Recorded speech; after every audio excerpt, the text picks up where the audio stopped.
Hello and welcome to Real Men Feel. I'm your host, Andy Grant. I'm an author, coach, and healer. You can learn more about me at theandygrant.com. Real Men Feel exists to remind men that they're human beings, and they have the right to express and experience all of their emotions. We have conversations that most men are not having, but that all men can benefit from. Now, since men are human, they can make mistakes. One aspect of life where mistakes happen is in our relationships. And since so many studies show that the strongest prediction of happiness and longevity is the strength of our relationships, well, betraying a partner is a significant issue. Google tells me that nearly half of individuals in monogamous relationships admit to having an affair, and close to 25% of marriages stay together after an incidence of cheating. My guest today, Vanessa Cardenas, is a trusted advisor for betrayal and transformation. Vanessa is a highly experienced C-suite executive, mentor, coach, and speaker with a degree in industrial psychology. She is also the founder and CEO of Understanding Ear LLC, where she empowers individuals and groups to heal from betrayal, amplify their authenticity, and find love and happiness on their terms. Welcome to Real Men Feel, Vanessa. Oh, thank you so much, Andy. You do such good work. Oh, I love the premise of this, very much so, because men absolutely need to communicate, and especially after betrayal. Very, very much so. So we've got a lot to talk about. Can't wait to jump in. Yeah, so let's do that. In your work, what constitutes betrayal? That's a very good question. And that leads us to a relationship. What exactly is a relationship? So for purposes of today, we're going to talk about men betraying their spouse. And when we're talking generalizations, I'm referring to the wife. I'm referring to a relationship that is a long duration of time, years, maybe even decades. So I want to make sure that that generalization is there, and that the man has cheated. Now, there are three different kind of aspects of that. That can be physical. That's like penetration. That's exchanging bodily fluids, kissing, hugging, sex, anal, blowjobs, anything, you name it. Anything physical, a physical other person other than your wife, yeah, that's cheating. The second is emotional. And this is where there's a gray line that a lot of men have a trouble with, because they do have female friends. They have female coworkers. But if they're sharing details that they're not sharing with their wife, but they're sharing it with another female, and it's kind of sneakily being done, and it's texting at night, and it's kind of hiding the relationship with this other person from your wife, yeah, that's cheating too. And then there's cyber cheating. And that's a whole new one that has come into play in the last 2 decades, actually, with the internet. Absolutely. OnlyFans exploded during COVID lockdown. So did Pornhub. Now, again, everybody is different. Everybody's relationship is different. So some relationships might benefit from that type of activity that spices things up, and they watch it together and they get ideas, everything else. That's absolutely fine. There is no judgment on that. But if one party's doing it and the other party doesn't know about it, yeah, that's cheating. So those are the definitions that I play under, that I treat under, those 3 categories. So for today, I just want to make sure that we're focusing on the right type of group. It's men who have betrayed their spouses but want to stay together. That's the key. If you want to stay together, if you're looking to separate and the glue is really, really tight and your wife is hanging on for dear life, but you want out, that's a whole different conversation. Right. For today's purpose, we're going to talk about, you betrayed, you did something, you want to stay together, and she knows about it. So that's key. Things must be out in the open. For healing to happen, things have to be out in the open to begin with. Correct. Absolutely. Because I had not considered cyber cheating. I've done shows on porn addiction and such, but again, that never meant cheating in my mind. But I can see if there's the OnlyFans account that you spend all your time and all your money going to this one individual online. Oh yeah, I can see that now. It's very, very difficult. And it's challenging because, when you get married, if you got married 30 years ago, you didn't have this conversation about, hey, if 30 years from now you have an OnlyFans account and you're, communicating with a woman, yeah, I'm not going to like that. There's going to be a problem with that. So, a husband's excuse of, well, you never said I couldn't. Well, wait a second. When we got married, that wasn't part of the vows because we didn't even know about that. Yeah. So we're talking about communication. Right. And we're focusing on men who cheat on their spouse. But anytime I talk about this, there's always some men out there that, but women do it too. So. Oh, absolutely. Okay. Absolutely. And we're going to talk about that in part 2. Yeah. Shy of part 2, are men and women equally likely to cheat? And there's some interesting statistics about that. Very much so. I'm not going to quote them exactly, so I'm going to keep them in generalizations.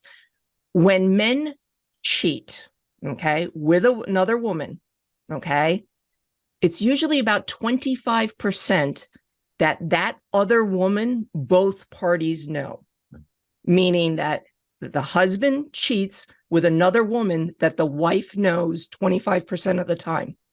Okay.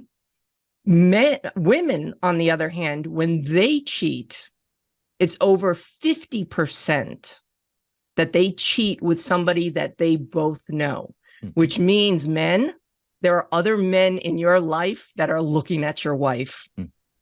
So do keep that in mind. Is it equal? It's getting there in terms of, women cheating and men cheating. It used to be primarily men, but now women are starting to tick up as well. But for the for the sake of this conversation and your audience, we're just going to talk about the men who've cheated on their spouse knows about it, and they want to reconcile. They want to stay together. So those are the parameters and the guidelines. When you initially began your work, you worked with women exclusively, right? Yes. I worked with women exclusively because I'm a woman. I knew how it felt to be betrayed. And all of my studying went towards how to heal from a woman's perspective. But I started to find that a lot of the women that I was working with were suddenly asking me, hey, can you talk to my husband? Can you explain this to my husband? He's having a hard time understanding why I'm feeling the way I'm feeling. Why can't I just let it go? Why can't I just, just accept it and, move past it? And let's, I told you, let's go, let's move on. We don't have to talk about it anymore. And men want to get as far away from it as possible. Meanwhile, women are living in it, the pain. Their body has become the coffin for all of this emotion that they're going through. In essence, the man has transferred the pain, the suffering, everything that he was feeling that led him, and we'll talk about that in a second, led him to the cheating. He's now unburdened. And he's like, oh, okay, now I've told my wife, yes, she cried and this and that and blah, blah, but now we're over it. And we'll move past. So a lot of the women that I was dealing with were saying, hey, could you talk to my husband? Could you talk to my boyfriend? Could you kind of explain this? And I realized that was an entire different segment where I could help men understand what their wives were going through, what they were feeling, why they were feeling it, why they were so irrational about it, and give them a different perspective to look at. And it was very empowering in both instances because a man was able to speak to a woman, me, intimate details, but his wife knew he was talking to me, situation. So it was very, very interesting, very much so. Does it matter why a man cheats? Like, are there some circumstances that make rebuilding the trust easier than others? No. The short answer of it is no. The long answer is that, the woman wants to know why, especially if they're blindsided. We're going to take the case of me, for example, because I'm my best client. I know me inside and out. So I had been married for decades. I met my husband when I was 12. We dated, when we were 14, 15, 16 years old. We fell madly, deeply in love. Very much so. Oh my goodness, the world revolved just around the two of us, and it was wonderful. And then he screwed up.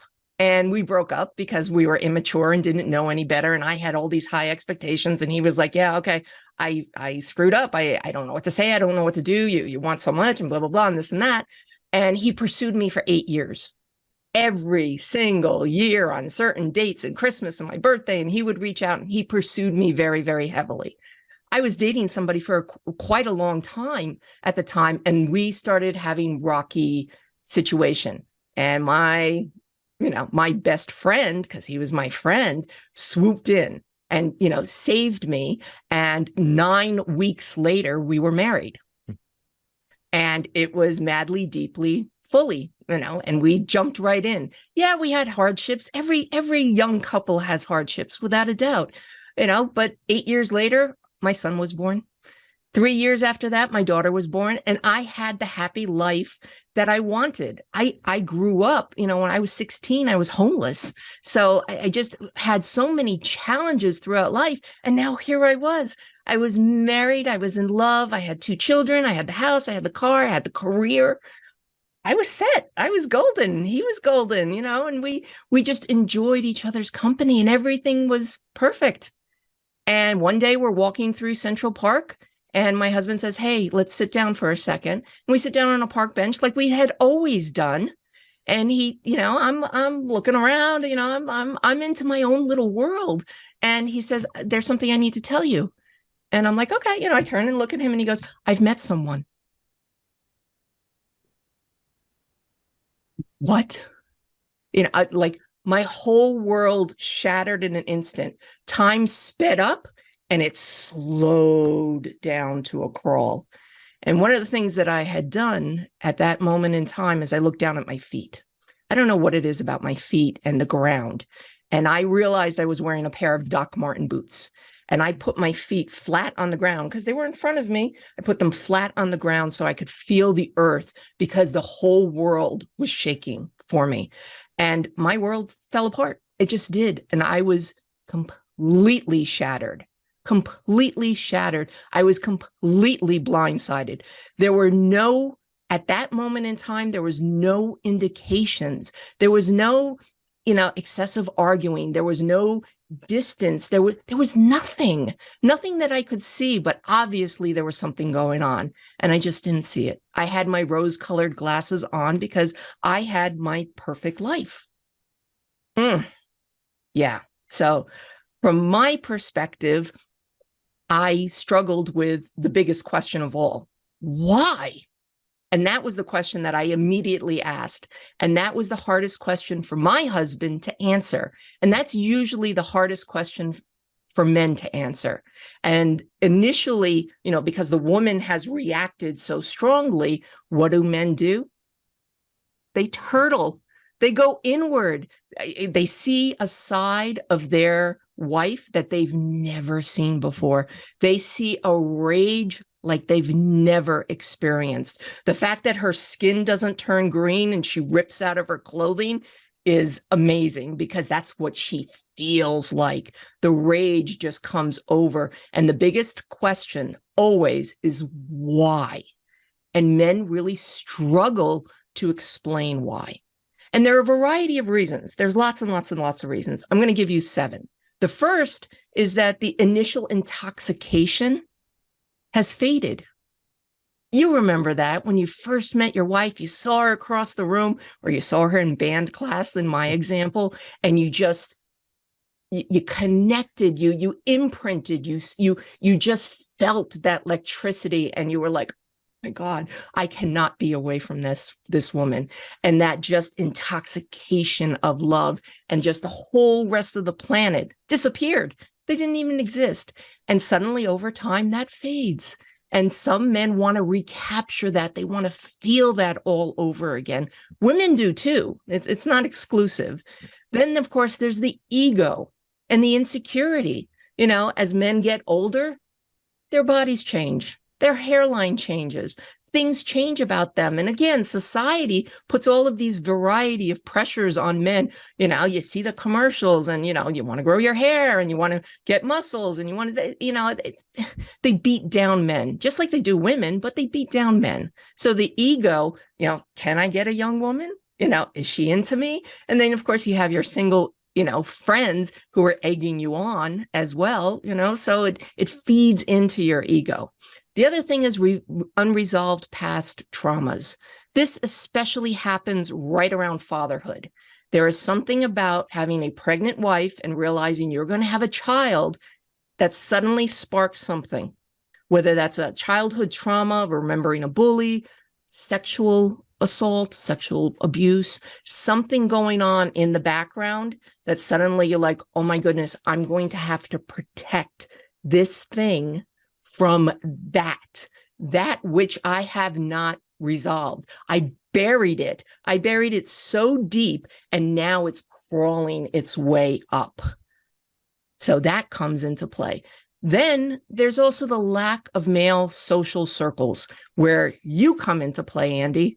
It's that not feeling alone, especially for a man who grew up with a single mother, with sisters, with aunts, and didn't have that male figure around them, or the brother, the big brother, or the little brother to take care of, or the teacher that like molded them, or the mentor or something. And especially if it ties into that sexual component of a childhood abuse situation, then it compounds the issue. And then, of course, there's unrealistic expectations. And that's where OnlyFans and, Pornhub come into play all over again.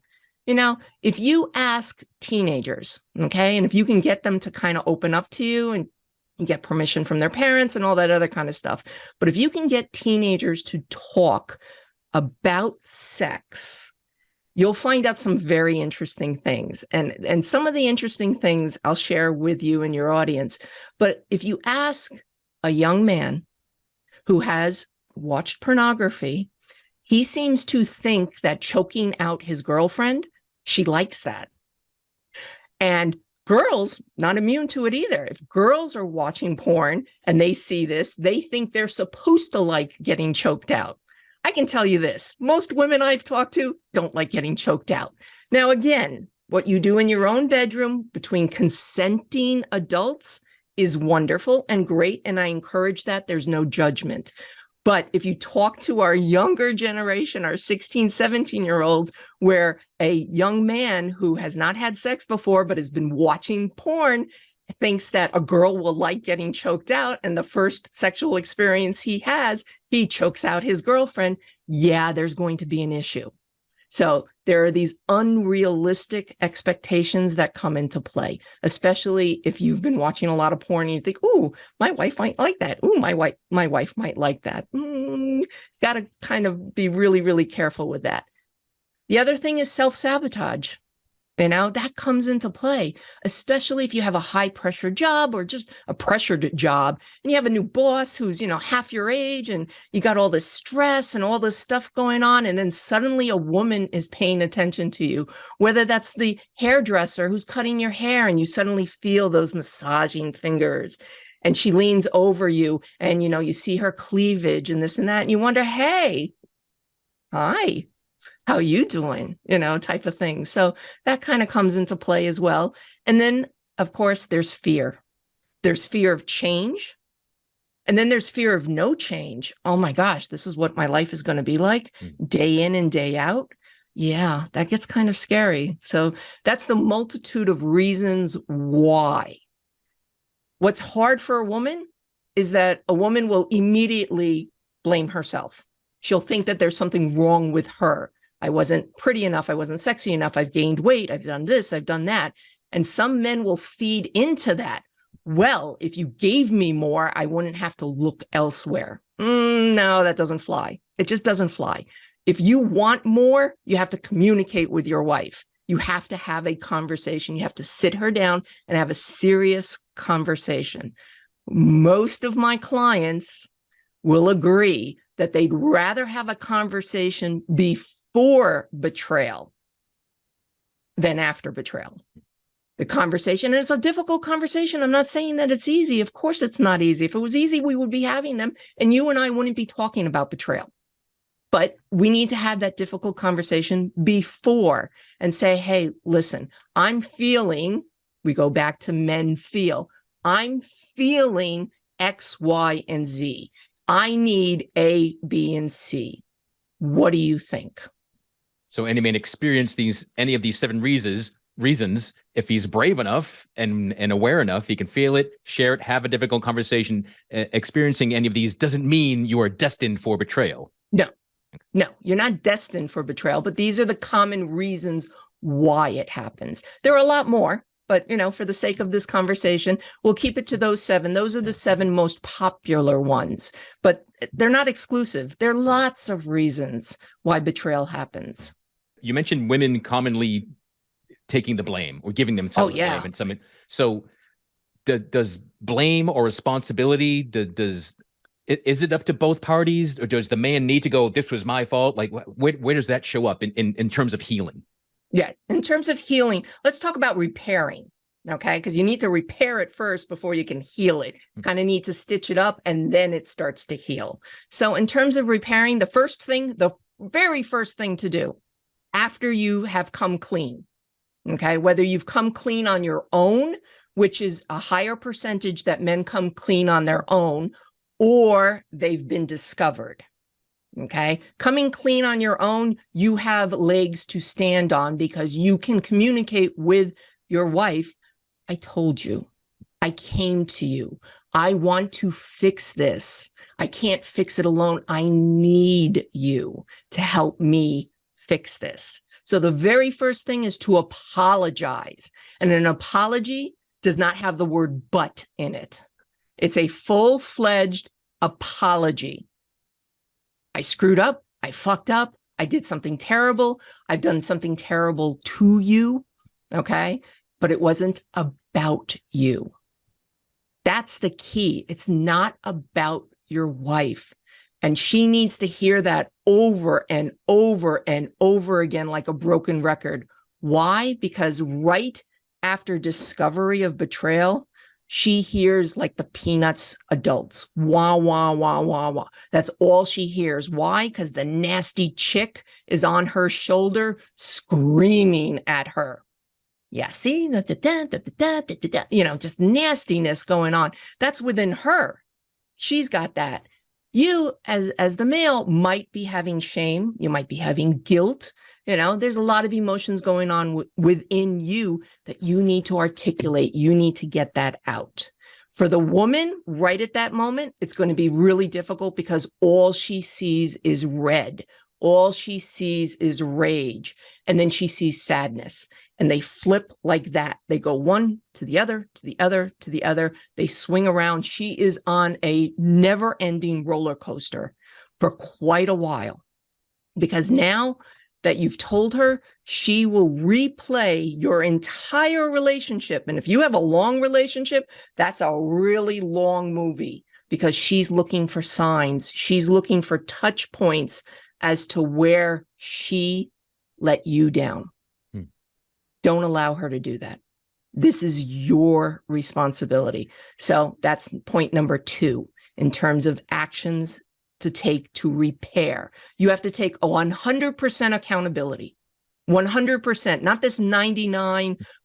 Well, if you had done this, if you hadn't gained weight, if you had, dressed this way, if you hadn't flirted with the waiter, whatever the circumstances you did this action. You did it. You take 100% of the responsibility of it. Then you're going to want to be accountable. You have to be accountable. You have to account for your actions, and you have to be completely transparent. She needs to feel safe. So if by her feeling safe, she wants trackers on your phone, put trackers on your phone. If you're not doing anything wrong now, you have nothing to hide. Give it all to her. No problem. You want to know where I am at every moment of the time? No problem. If that makes you feel safe and we can repair this and we can heal from it and we can move on, no problem. But if you become tight-fisted with that phone, she's going to think you're up to something. So in that, you meant no buts in the apology and do whatever it takes to make the partner feel safe after the betrayal. Is there anything else that men really got to be aware of to not do? What are some common mistakes? Common mistakes is that common mistakes are they're impatient. They're impatient. Okay, I told you everything. All right, enough. Stop bringing it up. Stop rubbing my nose in it like I'm a dog. I get it. I fucked up. Enough already. No. It doesn't work that way. You're going to be in the doghouse for a while. Okay? You don't have to live there. But at the same token, she doesn't need her body to be the coffin for the pain that you have caused. You have caused her pain. When you betray her, you break her. You do. You just break her into a million pieces. And it's not a situation where you can take a dustpan, sweep it all up, pour super glue on it, and boof, she's back to the way she was. Doesn't work that way. Chris Rock said it best. He's like, yeah, if you cheat on your wife, you do get a new woman, even if you stay with her. You know, it just is. You're going to get a new woman. She's never going to be the same because you broke her. Now, could she be better? Yes. There is beauty on the other side of betrayal. Now, while I don't advocate betrayal, I absolutely don't. Very much. I want to make sure that is crystal clear, that I do not advocate betrayal. But I will tell you this, for myself personally and for so many of my clients, we are better for the experience. We are better for the experience. What broke off of us was the shell of all the expectations of everybody else. We were everything to everyone. Then it completely shattered. We completely shattered, but we shattered that shell and we stepped into our authentic self. Me, case in point with me personally, for me, my trauma response to the betrayal was my hair. I used to have hair down halfway down my back, salt and pepper, bangs, long, stringy, you know. It was my hairstyle. I had it for decades. Why? Because I was comfortable with it. My husband was comfortable with it. You know, it just was. My kids were comfortable with it. Yeah, it was just me. It identified me. Well, the first discovery, because there's always more than one, I chopped my hair off to my shoulders. Big, drastic change. I mean, my husband noticed it immediately. Then I shaved off one side. Then I shaved off the other side. Oh, you know, again, each discovery, something different with my hair. Then I dyed it the brown.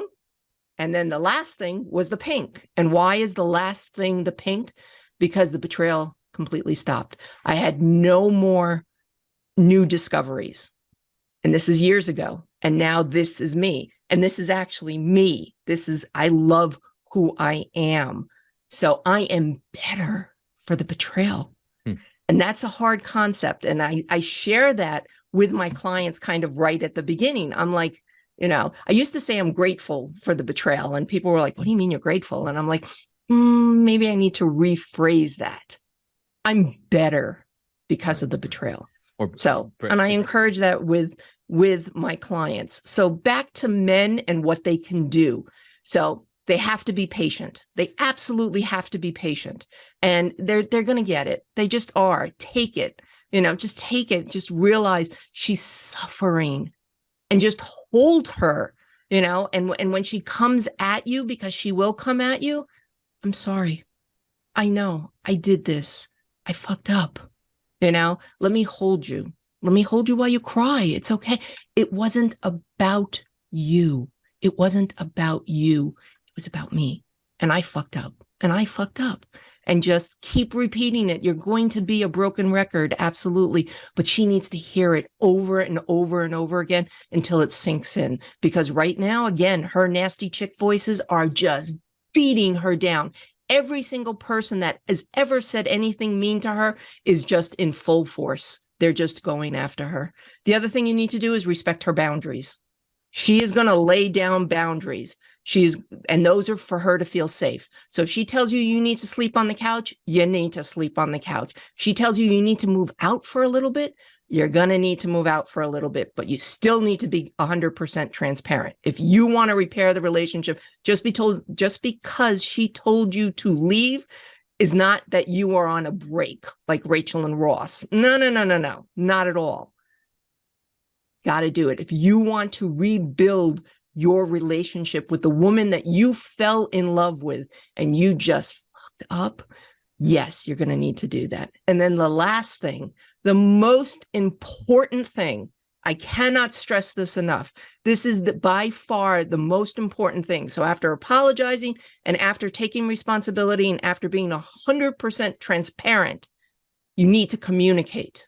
You need to use your words, because when you stop talking, she feels ghosted.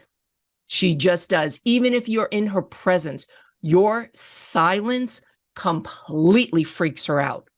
You need to talk. You need to continue to talk. Again, her nasty chick voices are talking and talking and talking and talking. You need to counterbalance that by communicating, by talking. So one of your guests had a great quote, and I would love to quote him, David Richman. He had said that people are so fearful of saying the wrong thing while people are going through trauma. And the person going through the trauma is wondering why they're not talking to them. That's key. That's absolutely key in betrayal. Your wife needs to hear from you. She just does. You need to get all those feelings out. You need to communicate with her so that she knows what you're thinking, what's going on, because when you're silent, she's thinking for you. And what she's thinking is probably not what you're thinking. She's thinking about you with everybody else. You need to make her number one priority. So I can see that this is how a relationship can actually be much better. And I'll say post-healing as opposed to post-betrayal, because probably some of the things that adding to a betrayal are a man not communicating, not feeling, not respecting boundaries, not being patient. Okay. Exactly. Very well said. Very well said. So communication is key between the partners. What is your advice when it comes to letting other people know that the betrayal has happened, that you're trying to work through it? Is that a bigger family known issue, a community issue, or is it completely private? It really depends on your relationship. I'm going to put it this way. Once you let the toothpaste out of the tube, it's really hard to get it back because everybody's got judgment. And yes, right out of the gate, your wife is feeling like she needs to tell the whole world. Okay. I don't recommend that to my clients. All of my clients, I tell them to pause, to take a moment and pause. That is really, really critical, because once you start telling people, as I said, they have judgments, and you'll feel those judgments if you're trying to heal. And there's nothing worse than going to a family event where everybody knows the man cheated on the woman. And it's like, whoa, hold on a second. That makes him uncomfortable, because this healing process is joint. It's the two of you. And in my particular case, for me, we didn't tell anybody. Our children found out, of course, because they lived with us. They heard everything that was going on, but that was it. Just the nucleus, the four of us were the only ones that knew about it. Why? I didn't need the judgment of other people out of the gate. Now, of course, everybody knows because of what I do, but people come up to me. I had no idea. I had no idea. I'm so sorry you went through that. And I'm like, I'm good. I'm actually good. Our marriage is good. He became a better man. And that's usually the result, especially if a man wants to stay in the relationship and fix it. Why? Because he becomes a better man. How does he become a better man? He learns to communicate. He learns to give and receive love in a way that he never got it before. And that is beautiful. Oh, it's better than that intoxicating feeling that we talked about initially when you first fall in love. There's that historical love. There's that love that will just be with you, hopefully forever. Yeah, I love that notion, and that, because that is the key. It's the relationship can't get better unless the human beings get better, grow, transform, become authentic, vulnerable, communicate, feel, all of the things that make us human. And what I find to be some of our most powerful skill sets. But too many men have been told, no, that's not the case. That maybe that girl can feel, but you can't. Oh, yeah. No, it's terrible. It's terrible what we do to men in society in general, and that we pigeonhole them into having to be the providers. I'm so grateful that now there are so many men that are stay-at-home fathers. It's so noble. I love it because my husband 20 years ago was a stay-at-home dad, and he was at the PTA meetings with all the women. And again, back then I had no worries, none at all. He was mine. He was my teddy bear. He was mine, and we were happy and everything else and, whatnot. Now, would I kind of be okay with that? It would tinge. And again, what I would do is I would wrinkle my toes in my Doc Marten boots, and just ground myself and look at the situation for what it is. And I remind women to do that all the time, that they have to be present in their bodies, because they will get pulled back into the past and be like, oh, well, what about this? And what about that? And they go down this dark spiral that is unnecessary, because it's only this moment and moving forward. This moment, moving forward. What do you tell a man who grew up in that traditional, really closed, narrow scope of masculinity and has been always taught, let it go, suck it up, and expects that from his wife? And, why can't you just get over this? And so they're dealing with that impatience. What can they do moment by moment to break through that and that resistance in themselves to open up? I think it's about shifting perspective. And I kind of recommend this to a lot of men who become my clients. Shift your perspective. Put yourself in your wife's shoes and think about your behavior, what you have done, how you are feeling. I want you to feel what your wife feels. Feel it all the way down to your toes. You don't like how it feels, do you? You don't like being muzzled. You don't like that you have to just get over it. You want to be seen. You want to be heard. Let's go back to that moment in time in your childhood when you were stifled. What did you want to say? Let's hear it. Let's hear it now. You know what? I want that Tonka truck for Christmas. Say it. It's okay. You can say it, and get it out. Allow for that to get out. So if they switch perspective, even just 1 degree, and realize that feeling that comes up for them is what's coming up for their wives, that can help with the healing. Cool. This has been fascinating. I just want to let everyone know that you will be returning, Vanessa, and do the flip side about this and advice for people that have been betrayed. Yes, yes, because that's an entirely different ballgame. Yeah. It definitely is, and men feel it very differently than women do. So we're definitely going to have an interesting conversation about that. Again, from the experience that I have working with male clients as well as my husband, because again, we're far removed from the betrayal, but it's every single day. Every single day, he's accountable to me. He's accountable more so to himself, and that's the biggest difference. And that's the most important takeaway that I definitely want everyone to get moving forward. You want to help her heal without a doubt, but you want to be a better man for her, but more importantly for yourself. And you can, and you will be stronger, and you will be resistant. And that's the most important thing. And you will stand on your own 2 feet, whether your own 2 feet happen to be in a pair of Doc Marten boots or whatever you're wearing, however you ground yourself, but you stand on your own 2 feet and you own what you did, and then you move past it.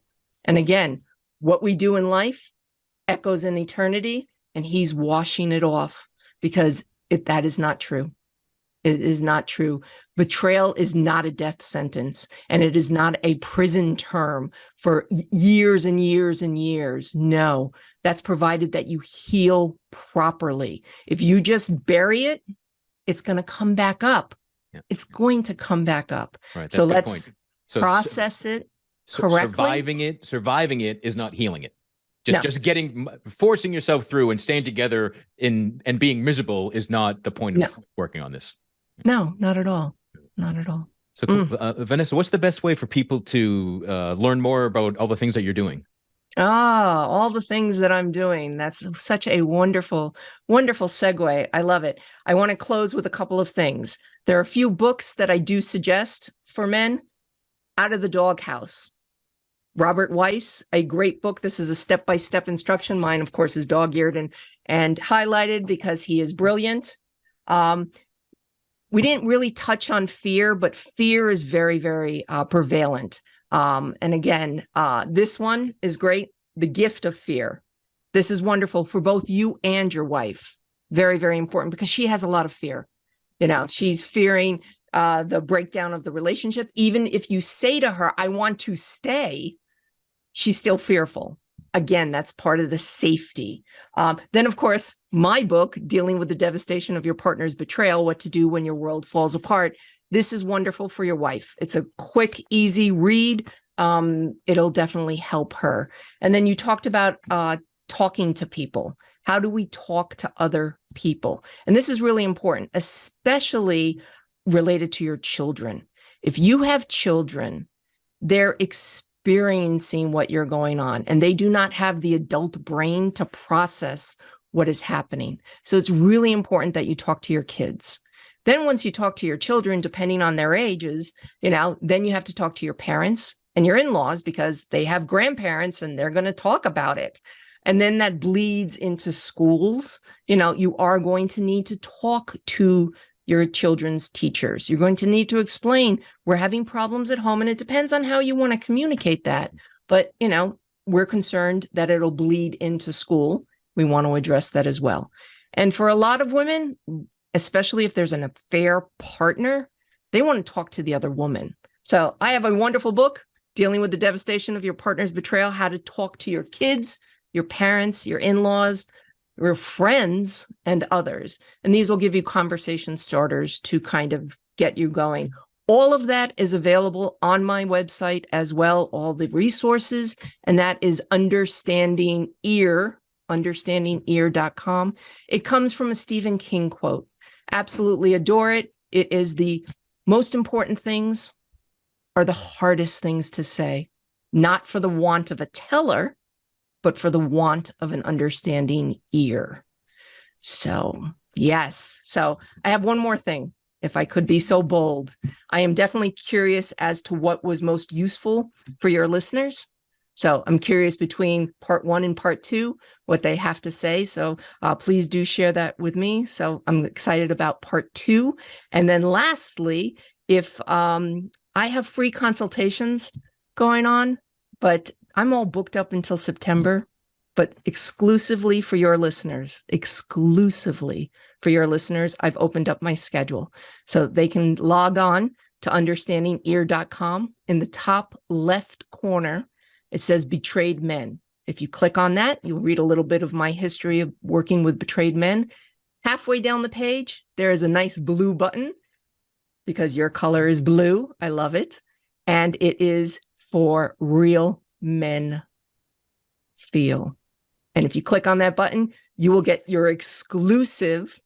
I have 6 weeks open for any of your listeners to come and get a 45-minute consultation with me completely free.